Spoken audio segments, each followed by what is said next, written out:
রিজিকের রেসপন্সিবিলিটি আল্লাহ, রিজিক নিয়ে চিন্তা আল্লাহ। তো আল্লাহর চিন্তা আমি করলে হবে? বলেন, যেটা দায়িত্ব আল্লাহ, যে রেসপন্সিবিলিটি আল্লাহর, ওই রেসপন্সিবিলিটি আমি নিলে হবে? হবে না। তাহলে আল্লাহ তাআলা নিজেকে আর রাজ্জাক বলে কোরআনে আমাদের সামনে উপস্থাপন করেছেন। রাজ্জাকের তিনটা বৈশিষ্ট্য আছে, যেই সত্তার মধ্যে তিনটা বৈশিষ্ট্য খুঁজে পাওয়া যায় তিনি হচ্ছেন আর রাজ্জাক, দ্য প্রোভাইডার, দ্য সাস্টেইনার। আর রাজ্জাক কোন সেই তিন গুণ? এক নম্বর গুণ হচ্ছে নো ডেফিসিয়েন্সি, তার কোনো অভাব থাকবে না।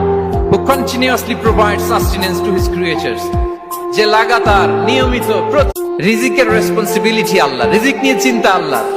তো আল্লাহর চিন্তা আমি করলে হবে? বলেন, যেটা দায়িত্ব আল্লাহ, যে রেসপন্সিবিলিটি আল্লাহর, ওই রেসপন্সিবিলিটি আমি নিলে হবে? হবে না। তাহলে আল্লাহ তাআলা নিজেকে আর রাজ্জাক বলে কোরআনে আমাদের সামনে উপস্থাপন করেছেন। রাজ্জাকের তিনটা বৈশিষ্ট্য আছে, যেই সত্তার মধ্যে তিনটা বৈশিষ্ট্য খুঁজে পাওয়া যায় তিনি হচ্ছেন আর রাজ্জাক, দ্য প্রোভাইডার, দ্য সাস্টেইনার।